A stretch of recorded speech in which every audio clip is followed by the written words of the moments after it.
ওমানত বসবাসরত চট্টগ্রামের প্রোটিয়া প্রবাসী হলার মানবিক সংগঠন প্রোটিয়া প্রবাসী ক্লাব ওমান শাখার উদ্যোগে ঈদ পুনর্মিলনী নৈশভোজ অনুষ্ঠিত জানুয়ারি 8 তারিখ রবিবার ওমানের বারকানসলর একান ফার্ম হাউসত এক মতবিনিময় সভা অনুষ্ঠিত হয়। এটা প্রোটিয়া প্রবাসী ক্লাবের প্রতিষ্ঠাতা শহীদুল ইসলাম ফরিদুর সভাপতিত্বে অনুষ্ঠান পরিচালনা করছি প্রোটিয়া প্রবাসী ক্লাব ওমানের প্রতিনিধি আক্তার হোসেন। এই সভাতে উপস্থিত আছেন ওমান বন্ধু মহল্লা সিনিয়র সদস্য মুজাহিদ বিন আলী, হোসেন শিকদার, মোহাম্মদ সুমন, শাহেদ, ইদ্রিস, খুরশেদ। আর উপস্থিত আছেন পটিয়া প্রবাসী ক্লাবের সিনিয়র সদস্য কামাল উদ্দিন, রায়হান খান, ইমরান খান, রিদওয়ানুল হক সহ বারখাত অবস্থানরত ওমান প্রবাসী হল।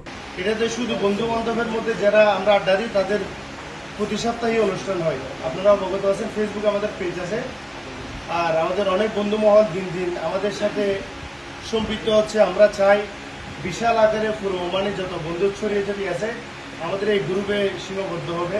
এর মাধ্যমে সারা বিশ্বের কাছে যারা আমাদের প্রতিনিধি রয়েছে বাংলাদেশ দূতাবাস সহ এবং অনুষ্ঠান প্রোটিয়া প্রবাসী ক্লাবের পক্ষত ওমানত কর্মরত সাংবাদিকদের সম্মানে সংবর্ধনা অনুষ্ঠানের আয়োজন করা হয়। পরে উপস্থিত সাংবাদিকদের মাঝে বিশেষ সম্মাননা উপহার দেওয়া হয়। এটা সভাপতি তার বক্তব্যে বিমানের টিকিট সিন্ডিকেট, প্রবাসীর পরিবারের নিরাপত্তা প্রদান, প্রবাসীর এনআইডি, পাসপোর্ট এবং জন্মদিন সংশোধন সহজীকরণের দাবি তুলে দিচ্ছি। বাংলাদেশে যারা সরকার আছে বর্তমান অন্তর্বর্তী সরকার তাদের কাছে পৌঁছে দিবে প্রবাসীদের 1 নম্বর টিকিট সিন্ডিকেট যেটা, ওইটা আমি গণমাধ্যমের বাইরের মাধ্যমে বলতে চাই।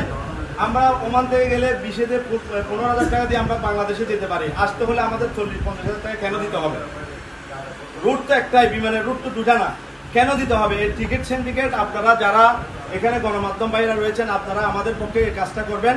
এরপরে যেটা পাসপোর্ট এবং আমাদের এনআইডি কার্ড সহ যেটা জন্ম নিবন্ধনের আমাদের যেগুলো সমস্যা রয়েছে এই দাবিগুলো আপনারা গণমাধ্যমের মাধ্যমে এই দাবিগুলো তুলে ধরবেন, যেন প্রবাসী, আর একটা কথা হচ্ছে প্রবাসী পরিবারকে যেন তারা সর্বোচ্চ নিরাপত্তা দেয়। আজকের ঈদের দিনে আনন্দময় এই পটিয়ার যে অনুষ্ঠান, এই অনুষ্ঠানে আমাদের বন্ধু মহলের পক্ষ থেকে আন্তরিক শুভেচ্ছা সম্মাননা তুলে দেবেন। উল্লেখ্য, পটিয়া প্রবাসী ক্লাব ওমান শাখা প্রতিষ্ঠার ফরত্ব ওমানত বসবাসরত পটিয়া প্রবাসী হলের স্বার্থে সামাজিক এবং মানবিক কাজ করি যা দীর্ঘদিন ধরে। এসব কাজের মধ্যে আছে মৃতদেহ বিনা খরচে দেশত পাঠন, প্রবাসী হলের কর্মসংস্থান সৃষ্টির সাহায্যকরণ, দরিদ্র প্রবাসী হলের আর্থিক সহযোগিতাকরণ, দরিদ্র প্রবাসী হলের মাহফিলের বিয়ের অনুষ্ঠানের আর্থিক সহযোগিতাকরণ। অনুষ্ঠান শেষে আগত অতিথি হলরে চট্টগ্রামের ঐতিহ্যবাহী মেজবান মাধ্যমে আপ্যায়ন করা হয়।